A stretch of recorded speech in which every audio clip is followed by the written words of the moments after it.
What is up, everybody? Welcome back to the Venomcast. I am your host, John K., being joined by my good friend and co-host and guest on this episode, Kyle Zittel. He doesn't get paid enough for this. Everybody give him a round of applause.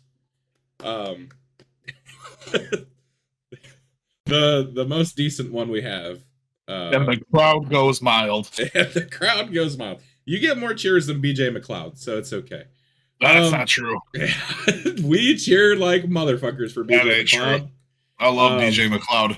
I need to edit the Bristol vlog still. It's been a year. It's time. It's been a full year. It's been a full year.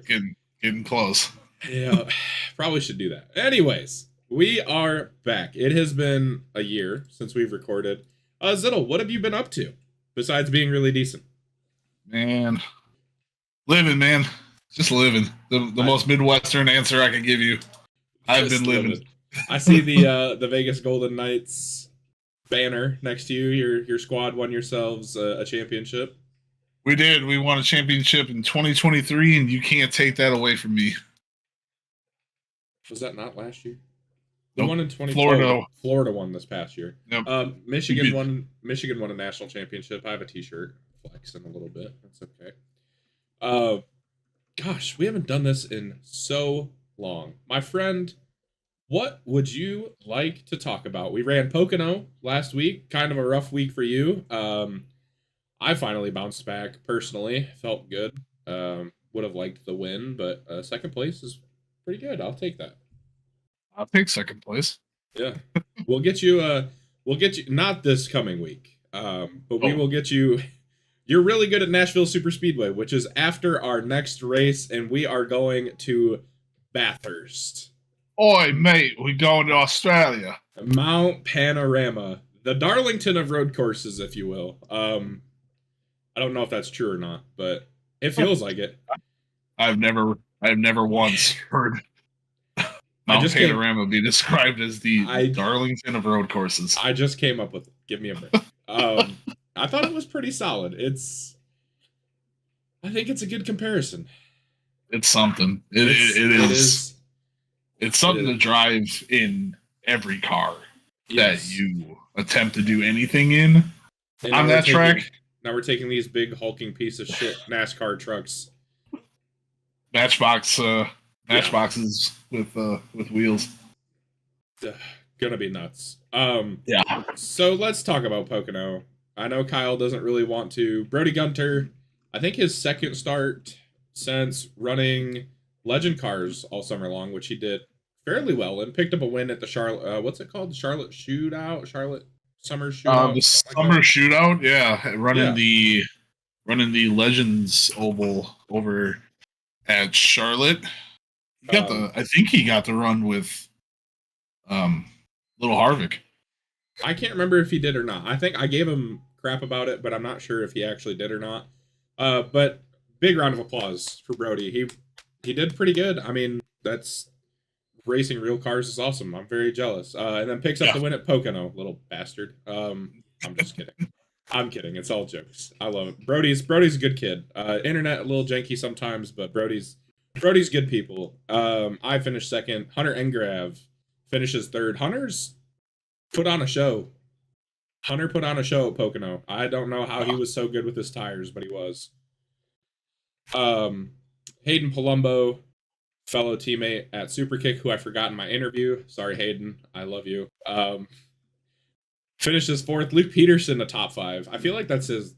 I feel like that might be his first of the season. It's been an interesting season for driver 38. I'm doing a quick scan. I don't see him anywhere for top 5s. That should finish second. He finished second at North Wilkesboro and fourth at Richmond. Oh, so 2 top 5s. Good for Luke.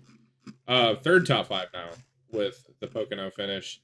Brantley Gainey in 6th place. I didn't realize Brantley ran that well. That's huge for him. That camel truck looks really good. It does. I love how that looks. That's a good looking truck. I wonder who painted that. I wonder if he did that. He might have. I think he's done all of his own paints. Yeah, he's got some good looking rides. Zach Lockett finishes in 7th. I think, I'll be honest. I have to sneeze. I will also. I'm a professional. Damn it! I shouldn't have to sneeze. Zach Lockett finishes 7th. I'll be honest, because I'm a media pundit now. Because of this for Venom stuff. Again. Back like we never left. Zach Lockett might have my vote for most improved driver this year. He's had speed. Yep. We'll get to another guy in a minute. It's a toss-up between the two. But Jan Van Leer, 2-time winner this year, by the way. Jan Van Leer finally popped his cherry. Happy for Jan. Finishes 8th. Josh Freed, really impressive rookie season from Josh. He finishes 9th. Matt Schlosser, there we go, finishes in 10th. He was also the sponsor of the race, which I think he works for the Maryland tourism thing. I'm not sure. I don't know how that works. I just know he's from Maryland, so I think makes sense. That's just where it came from. I wasn't sure if that was story or real. Paul Ellison comes home in 11th. Oz Kanar, Tyler Logan, Michael Dean, and Steve Roman round out the top 15. Andy Poliski in 16th. I wonder what happened to Andy. I saw him getting the wall when we looked at incidents, but I'm not sure other than that. I think it was mostly just getting caught up in traffic. I mean, there was it was hard to do anything. We'll get to that in a minute. My vote for most popular driver, and I'm starting, not the petition, that's not the right word. I'm starting the campaign. There we go. Right now, it's voting season, people. Tyler Berger, driver of the 44, going to be your most popular driver this year. I'm calling it now. Tyler finishes in 17th. Cole Maxwell in 18th. Garrett Rainey in 19th. Rob Williams in 20th. I'm not sure what happened to Garrett. I thought he was running up higher than that. Might have got some damage. He got into the first wreck of the race. Oh, yeah. That's right. I forgot about that. I forgot about a lot of stuff. I was pretty focused on trying to not suck, and I think we accomplished that. I don't think my second place finish is exactly exemplary. Exemplary? No. Is an example of how I actually ran, but it's fine. Kyle finishes 21st after getting involved in a wreck. Pascal Samard in 22nd. I'm not sure what happened to Pascal either. I think he was in the first wreck too. Oh man, that sucks. Pascal's another person. He's improved a lot since he joined Venom. And Pascal, if you ever see this, I don't know how to speak French, but you do speak some English, so it's okay. I am very proud of you. You have progressed very well, my friend. Kenneth Graves finishes in 23rd. Mark Dillon Jr. finishes 24th. Josh Jackson in 25th. And then Gary Clark, Josh Motacek, Rodney Matney, Jeremy McKinnon, Austin Holyfield, who is my other, that's kind of the toss-up for most improved driver. Austin's had a ton of speed at places. He's gotten really good at short tracks. You really got to watch out for that guy. I remember there was this other guy who was okay at the short tracks, started getting better, and then started doing stuff at big tracks. I'm not gonna name names, but yeah, could be a weapon here very soon. I would not be surprised if Austin Holyfield won at a short track. I don't think we have any more other than Bristol, Nashville Super, not Nashville Super Fairgrounds.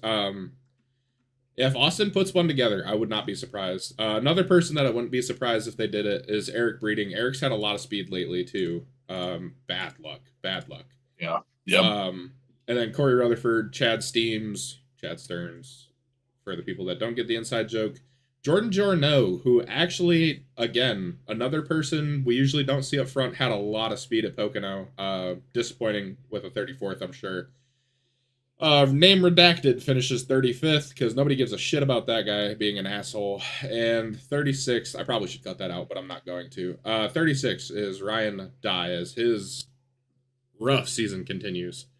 That's a word for it. Yeah. Garrett, not Garrett, who was it? I don't remember who it was. Somebody made a joke. His paint scheme was fantastic. It was pictures of all of his trucks. It was Garrett. Was it Garrett? I didn't want to out Garrett like that. Well, it's funny. It is funny. It is funny. It's funny that he said it, but it's less funny that it happened. Yeah, I did not anticipate because you would have liked to see him finish where he deserves to finish in the top 10, top 15, whatever, and go, hey, you had a chance to do something that nobody could ever accomplish again. Yeah, he DNF'd every truck he's ever ran in one race. I think that's very impressive, also very dubious at the same time. Right. My gosh, I'm sorry, Ryan. I love you. I am not gonna cut out the part I said about who finished 35th because I have strong opinions about that. And we're gonna talk about it. We're gonna talk about this because I want to make it known. I don't dislike a lot of people, right? It takes a lot for me to dislike you, but when you constantly treat people like trash, and I don't give a shit if you drive in real life or not, but if you're gonna treat people like trash and you're gonna race like an asshole and then not be remorseful about it and post stupid shit in people's YouTube comments, you gotta get what you deserve. I'll be honest. So yeah, if you see this and you like that guy, I'm not gonna like you any less if I like you, but yeah, I think I needed to address that. I needed to get that off my chest. I know there's a lot of people in the league that know how I feel, and quite frankly, if the guy sees it, I don't care because I'm not going to see him on track ever again. So, it is what it is. Don't be an asshole. You don't have to race super hard all the time. There's a lot of laps. You're either going to get somebody or you're not. And you don't have to take them 3 wide at fucking North Wilkesboro to get it done either. And then, cause yet another caution when you're bitching about how many laps we ran under green. Now that I've got that out of the way, Siddle, anything you want to add, sir? Nope. Nope. Ziddle's had enough. Gosh, I feel bad. We have sponsors for this episode. I feel terrible that I'm going on this little rant, but it had to be said, so maybe I should have cut it out, but it's okay. We'll most everybody knows how I am anyways, so it's fine. If we lose sponsorship, I will, and you message me and you actually want to sponsor, my Venmo is open. Rent's expensive. So, now that we've got that out of the way, Ziddle, we have sponsors. How about you shout out the first one? I know, right? Sponsors. This is cool. Sponsors? Us? No way. Well, one of them is some of our good friends over at Turn 200. They sponsored this Venomcast. Make sure to catch all of their action on Tuesday nights. For us, the Venom Truck Series is taking off at 8 p.m. Eastern. Alongside their other great broadcasts, Monday nights, check them out for the Super Formula Racing Series, the return of Truck 200 in November, December. On Wednesdays, their Daredevil Series, Lotus 79 Open Wheelers, the ASRL Sports Car Series that comes along when Daredevil takes a break. Thursdays, the Maximum Velocity Truck Series. So 2 trucks, 3 trucks possibly coming to the channel. Big thank you to Tommy and Matt for everything they do. 2 of the best in the business. Head on over to their YouTube channel and check out everything that they have. Ziddle, we kind of talked about it before the show went live. Mount Panorama, Bathurst. We talked about that in itself already, but it's gonna be. I have a question. Are we gonna see our first yellow in road course competition in Venom? Yeah, I think yes. I think we are. It's gonna be inevitable. I think if you're not familiar with Bathurst and the name or the actual name of Mount Panorama, that's no joke. You drive up a mountain. Yep. And driving up that mountain also includes roads with walls on both sides, and both of those walls are very close together. I think one is inevitable. A one is gonna happen somehow. Somebody's gonna bounce it off of one of those walls. Somebody's gonna get real familiar with one of those sponsors and turn sideways, and somehow it's gonna happen. I got my money on one. It's gonna be bad. I mean, yeah. If the over/under was set at 0.5, I would be taking the over easily. I think we'll definitely see the first one. And I'm saying this, I have a lot of confidence in everybody. I do. I've seen the work that people put in. I know there's people I know you've turned laps. I know I've turned laps. I know Luke's turned laps. I know, goodness gracious, there's plenty of people that have turned laps already. Um, it is gonna be wild. And I'll be honest, I love the track. I think I wanted to make a YouTube video about it a while back and make some joke about American Dummy drives up the mountain, and show my progression to getting faster and faster in the V8 supercar at Bathurst.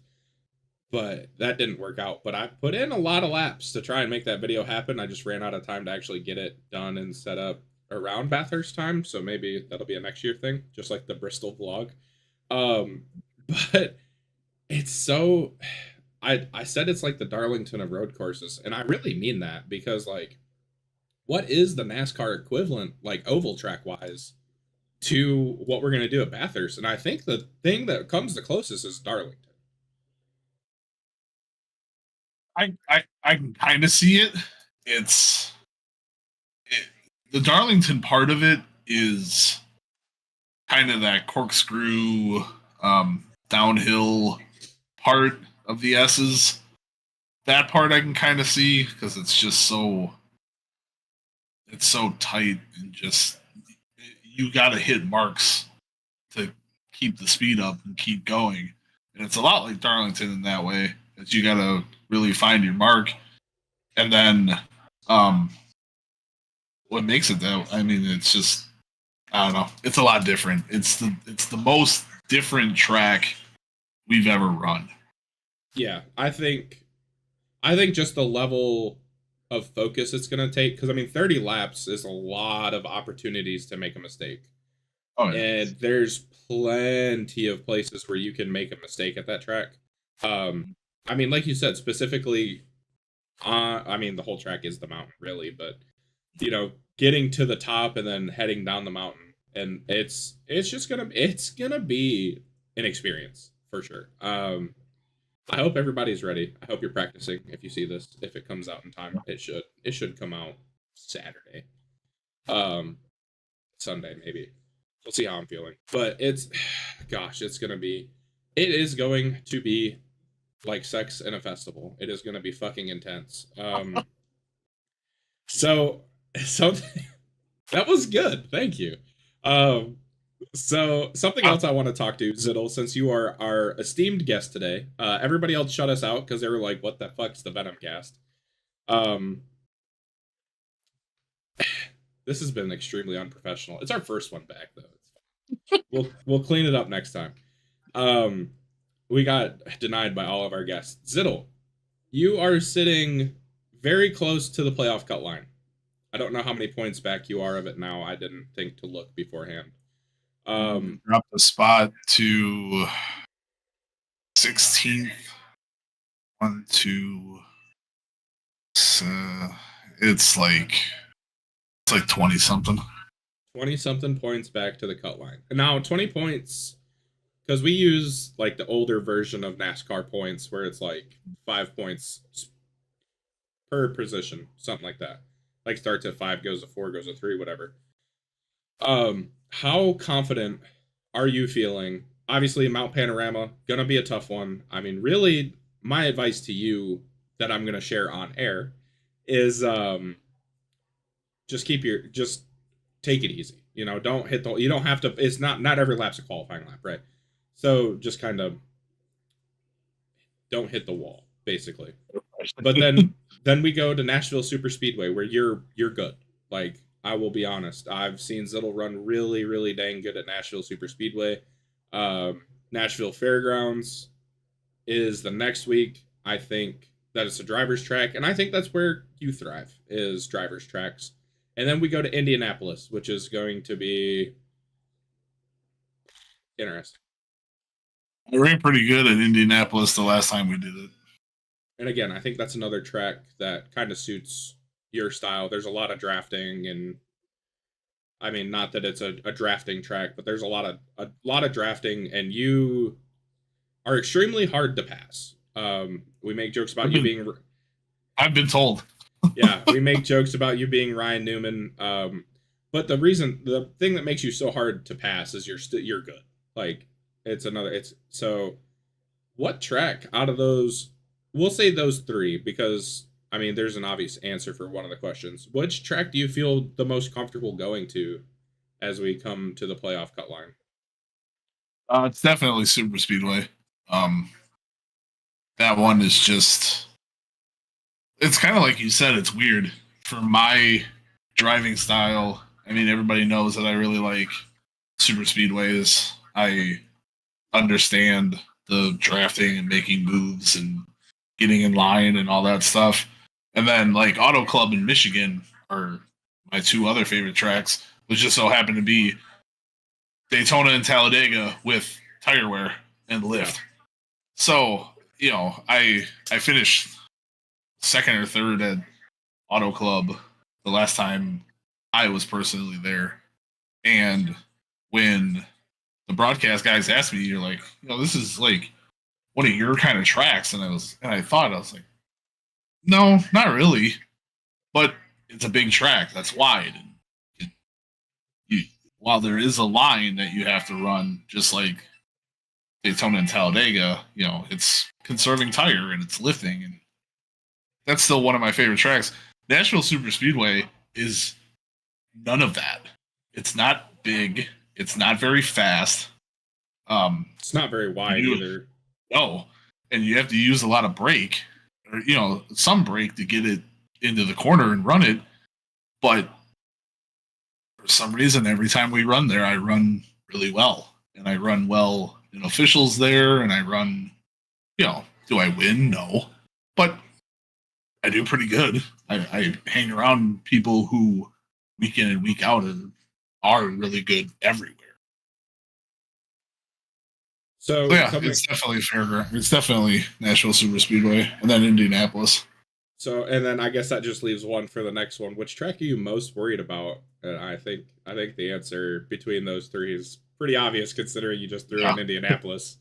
It's fairgrounds is, if you look at my short tracks throughout all of Venom, it's not my favorite thing.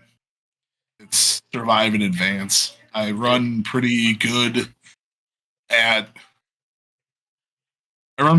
Bristol, and when your best finish is 6th and it's this year, I'm just trying to survive. I'm not very good at fast runs or short runs. I'm trying to just get an emotion. I'm trying to just get the tires not to wear out completely. And it's like when Jan's won 2 short tracks this season. I think he pitted once at both of them and just stayed out. Yeah, I think he pitted once. Right, and just stayed out. And it's like, man, I could have done that. Yeah, I would have known that was going to work. I would have done that too. Right, but that's kind of in the back of my mind, after I think about it, I could have done that. I would have been fucking freight trained because I know I can't run so many short spurts in a row. Yeah, and stay up front without getting passed. But yeah, it's definitely what bit me in the ass too. At Thompson and Wilkesboro was pitting. Combined like 50 cautions between those 2 races, which that doesn't help either. Yeah, and that kind of goes back to what I was talking about at the beginning about you don't have to race so hard every lap. If you take it easy and you let it get strung out a little bit, it's a lot easier to race one person instead of 20 at the same time. But guys will learn that, and I think Jesus Christ, I hope we learned our lesson as we get ready for the playoffs here in a couple weeks, starting at Bristol. Which, I'll be honest, I want that jar of honey really bad. I've talked about it a lot. Can't even begin to describe how bad I want that freaking jar of honey, man. Unbelievable. But we will have more guests coming here soon, and we will definitely be talking more as the playoffs begin. I'm going to force myself to do it because I need to have a little more fun and not be so fucking uptight about everything. Lord knows that's what happens. As much as I say, I'm not worried about it, Yeah. There's a little Very piece. worried. There's a little piece of me that that always in the back of my head's like, but what if this happens? And I'm like, can you shut up for like 2 seconds so I could just do this and be okay? Um, Yep. I think that's part of what. Not that I think I would have won it. I think it was we're in season what 8 now, so season 6 kind of choked down the stretch. Um, much like Sheldon Creed does every week. God. I think that was part of it was I was just like so focused. I didn't take time to freaking have any kind of fun whatsoever. And hey, I tell you what, that's when I run good is when I have fun and then I run good and then I start worrying about stuff and I run like crap. So Yep. back to having fun on my side of things. We talked about The only guy I know that worries so much and has 3 wins. Yeah. I wish I worried as much as you did. Yeah. I don't know. I think that's what I don't know. There's something wrong with me.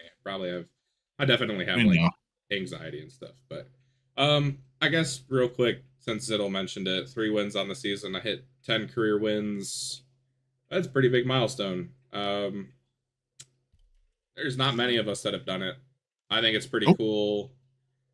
I think it's pretty damn cool to have done it. Let's see, all-time wins list. Let's see. Nathan, Andy, Jeff. So I was the 4th one to do it. I think that's pretty special. Pretty special. It's really hard to win in this league. There's so many good people. So many good people. They got a race on a week-to-week basis.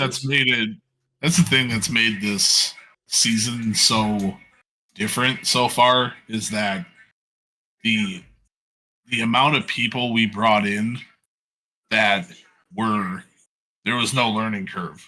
They were good straight off. You know, Hayden really good straight off. Hunter, you know, we've run with him in Truck 200 and other stuff. Really good right away. Josh Freed, again, another guy just out of the box. Looked really good. You always need a couple guys that are new that can jump straight to the top and make that less comfortable for everybody that's always up there.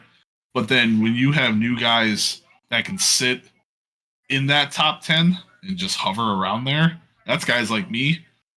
You know, that makes you want to beat those guys to go, I've been here forever. It's like shit. All right. Now I got a little bit more. Now you got, you know, guys like Zach Lockett, he's coming into his own and getting better. Tyler Logan, he's not always, you know, he's only missed 1 race, but he's always around and running really well. Austin Holyfield, like you said, is coming back around. If Eric's luck stops being bad, he's always up there. Yeah, I mean, we got guys that are getting better, and that's really all that matters. Is guys stick around, guys come around, and they get better. Yeah, I think we've moved away because, like, so I'll go back to when I joined. I was one of those guys. I was fringe top 10, and not that the league was super well established. It was only in its, you know, it had only been 1 full season since I joined. Joined at the beginning of season 2, which actually I think it's pretty close to my like 3-year anniversary of being in here. Funnily enough, but yeah, a couple weeks away. So it's crazy the way the dynamic has changed because it's gone much more from because there was a lot of people like me when I joined. A lot of people just trying to learn and get better and all that happy stuff. And now we've got guys that are coming in that are really good. And I wish, man, I will say this right now. I wish I was as good at saving tires as Hunter was because that is incredible. He blew my freaking doors off at Charlotte, and I was like, hot dang, I wish. And then Pocono, he made a big run late. It's just like it's cool getting to compete against guys like that because like I'm okay at saving tires. I'm not the best, but I'm pretty okay at it. But it's like you get a guy like that, and it's like, man, I wonder what he does, and I would love to pick his brain at some point. Hopefully, when we're not both battling for a championship, and kind of see like what I could do differently because it's incredible. the things he does, and it's really fun to race against him. And you mentioned Josh Freed.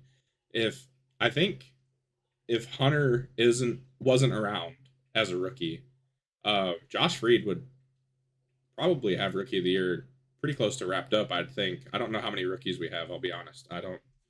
It's hard to pay. Oh, Hayden. Oh yeah, Hayden's really good too. I've seen Hayden feels like he's been around forever though, so it's hard to it's hard to look at him as a rookie. But Josh Freed does. He has times where he just pops up in the top 10, and it's like, how did he get here? Like this is impressive. He's a lot of fun to race around too. I mean, I'd say that's the big thing. It's fun to race people. I love it's been fun to race around a lot of these people. Some not so much, but yeah, it's been a lot of fun. Schlosser's another one. Love racing around Matt Schlosser. Always fast too, which is crazy. It's competitive and I love it. I love it. And then I mean, just everywhere people are still. We've moved away from a teaching league. We're still a teaching league, but now it's just more competitive, and I think it's bringing the best out of everybody. Yeah, the teaching part comes along with the getting better part and racing alongside of those same people.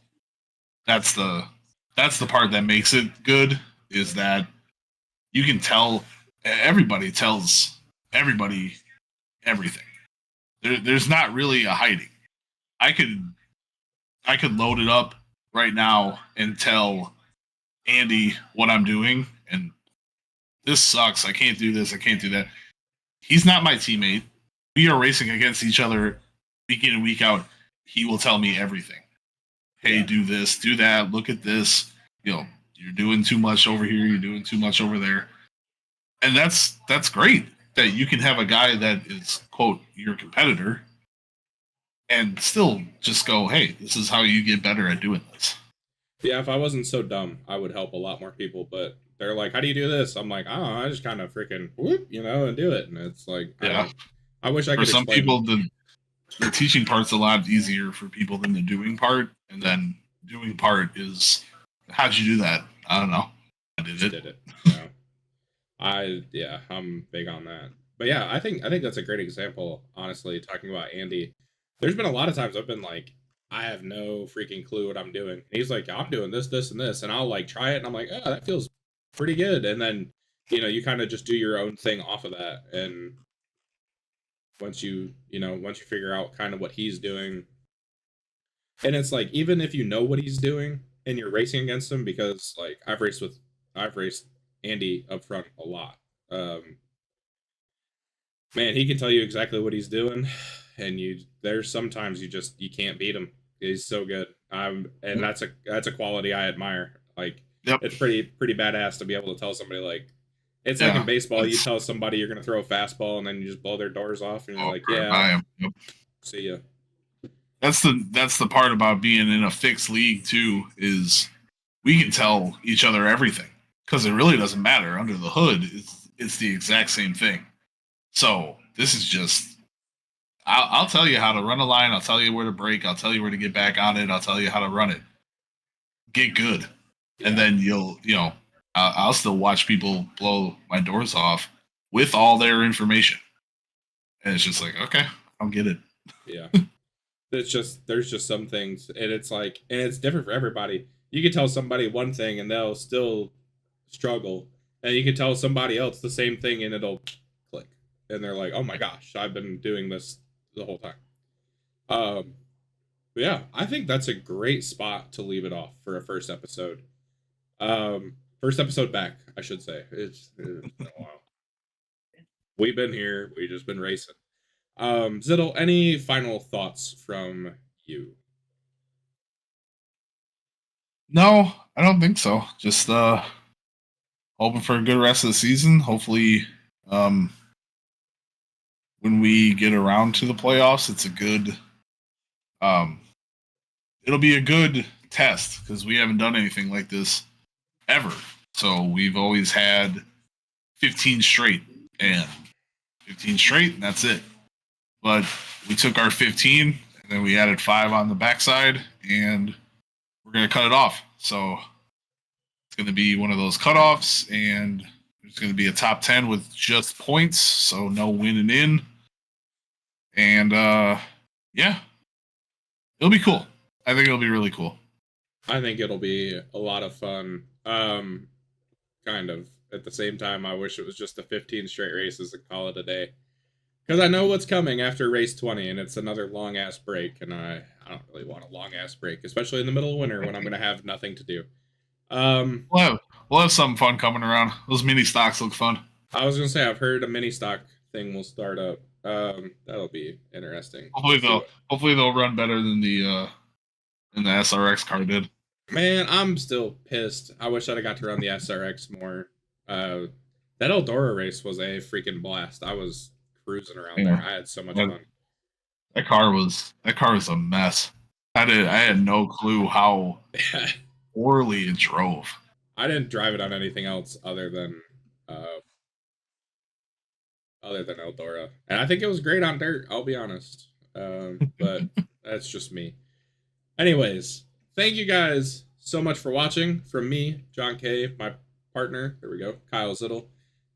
Thank you to our sponsors, NASCAR Report, which will soonly be rebranded. I'm keeping that a secret, though. That's not my thing to say. RJ Starcevic or Star. Oh God, Starcevic. We're just gonna go with Starcevic.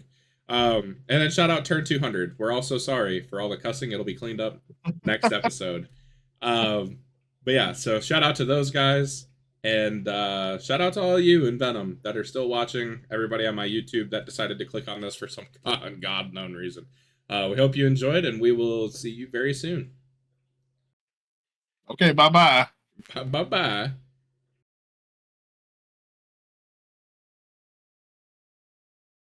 Yep. God damn it. You wrote Super Formula on here twice. I thought I deleted it. My bad.